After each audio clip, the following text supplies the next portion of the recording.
ব্যক্তিগত ক্ষোভের জন্য শিল্পী হয় না, ভুলে যাও। ওদের আনন্দের জন্যে, ওদের ভালোবাসার জন্যে তুমি গাও।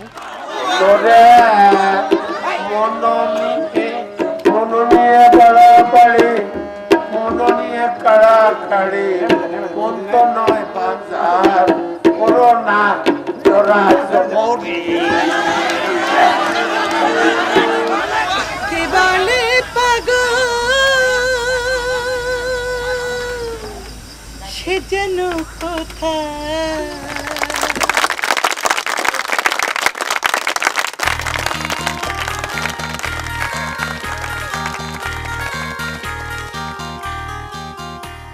উনি আমার ওস্তাদ।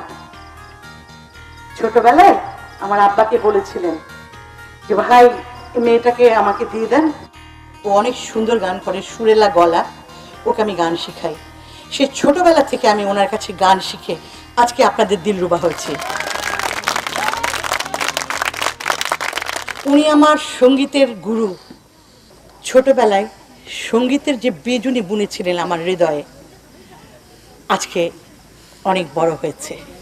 আমি দিলরুবা। ওস্তাদজি, আমি এতদিন আপনার কোনো খোঁজ খবর নিতে পারিনি, আমাকে মাফ করে দেবেন ওস্তাদজি। কি বলছো মা? হ্যাঁ, এসব কি বলছো তুমি? এই যে এতগুলো দর্শকের সামনে আমাকে যে সম্মান তুমি দেখালে, তাতে তো আমার হৃদয় ভরে গেছে। আমি এখানে আর গান করব না। আমার ওস্তাদজিকে যেভাবে আপনারা অপমান করলেন, আমি এখানে কিভাবে গান করবো?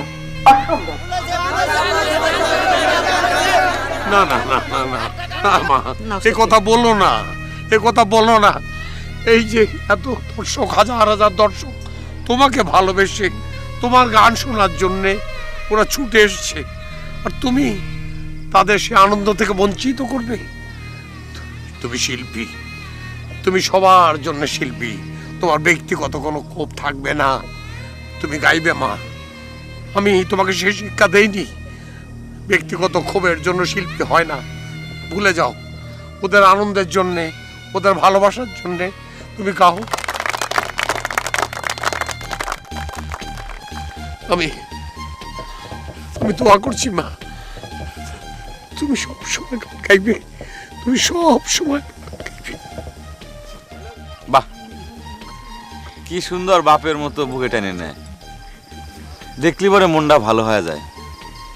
এতদিন এটা খেয়াল করি না কিসের জন্য? এতদিন যে শিয়ালের চোখে দেখতে, সেটা তো শালা পুকারের জন্য, তাই না রে সাহেব আলী? সব দোষ পুকারেন না, নিজেরা তো সাধু। সাধু সে কথা করছি না, তাই তুমি নাতবো হওয়ার পর নানা যদি তোমাকে বুকে ধরা ধরবে চায়, তালি পরে কিন্তু যাইও না।